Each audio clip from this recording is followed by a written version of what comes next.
Woke up a couple times because the baby woke up. It was awesome. Good to be home. Not only is this the first time McCutchen will enter PNC Park as a visiting player, but it's also the 2013 National League MVP's first trip back to the city, where he and his wife maintain their home, in 4 months. Asked if he had done anything special since arriving in Pittsburgh the day before, McCutchen responded with a grin. Fagan, McCutchen's legacy at all-time Pirates great is rock solid. I went to the oven, he said, referring to one of his favorite pizza joints around the city. My son had doctor's appointment today and had to get a couple shots, and that's never fun. If he felt any nerves being back in Western Pennsylvania to play his former ball club, he didn't show it and instead maintained that baseball is baseball, and that he felt comfortable playing for the Giants, saying his new teammates and manager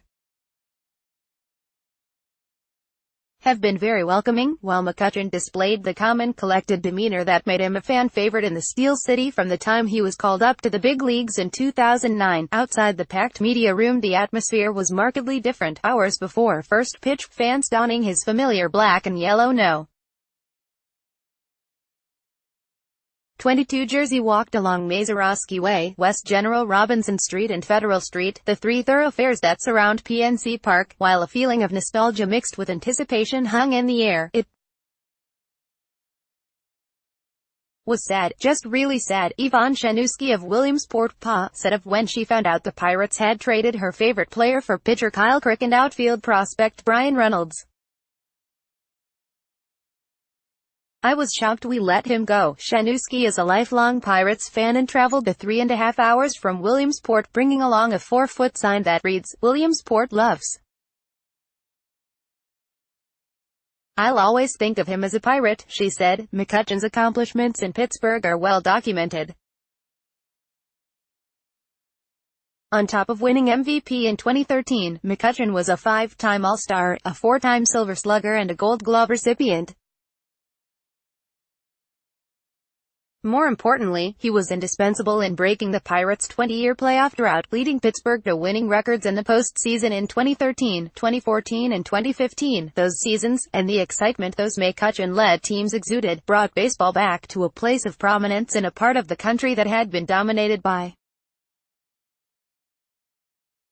football and ice hockey for decades. When asked if being back in the city he helped revive made him step back and consider all he had accomplished here, he answered as only he could, "Not necessarily. I guess I haven't thought that far ahead because I'm still playing the game of baseball," he said.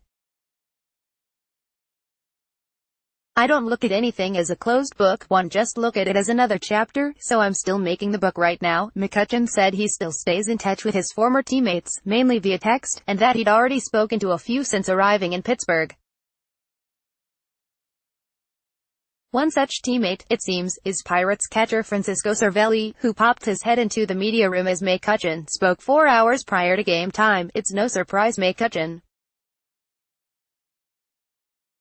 is universally loved by teammates past and present, as evidenced by the nearly 24 hugs he received from Pirates players and staff when he came out to take batting practice. His sincerity, kindness and thoughtfulness have shown through in countless interviews, TV appearances and personal interactions since he came to Pittsburgh as a dreadlocked 22-year-old with the weight of high expectations on his shoulders. All of that makes his first game against his former club that much more emotional, at least for the fans. There were definitely some sleepless nights and a lot of tears. Robbie Leslie of Morgantown, W. VA, said of his 7-year-old son Braxton, who has been a Pirates fan since he knew what baseball was. According to his father, "We usually come to a game in June, but Braxton wanted to come to this one, to see McCutchen." Robbie, his wife and Braxton wore custom-made matching t-shirts for McCutchen's homecoming to show their support for the player who meant so much to them. Instead of using a black and yellow color scheme, however, the Leslies chose black and orange in honor of McCutchen's new home. The back of each shirt reads, "With San Francisco on his shirt and Pittsburgh in his heart." Andrew McCutchen, the line McCutchen himself used to close out his article in the Players Tribune thanking Pittsburgh after he was traded. Hopefully tonight is a welcome home for him, Robbie Leslie said. A thank you, judging from the reception he received from the mob of fans screaming for autographs and pictures as he jogged from the outfield to the dugout following the Giants' batting practice session, which he indulged for a solid 15 minutes before heading to the locker room. It's safe to assume the Pirate faithful are glad to see him back. For his part, McCutchen claimed he had not have given any thought to what his emotional state will be when he walks to the plate in the first inning when the Pirates are set to play a short video tribute to him, claiming he likes to live in the moment. If I cry, I cry. Big whoop, he said.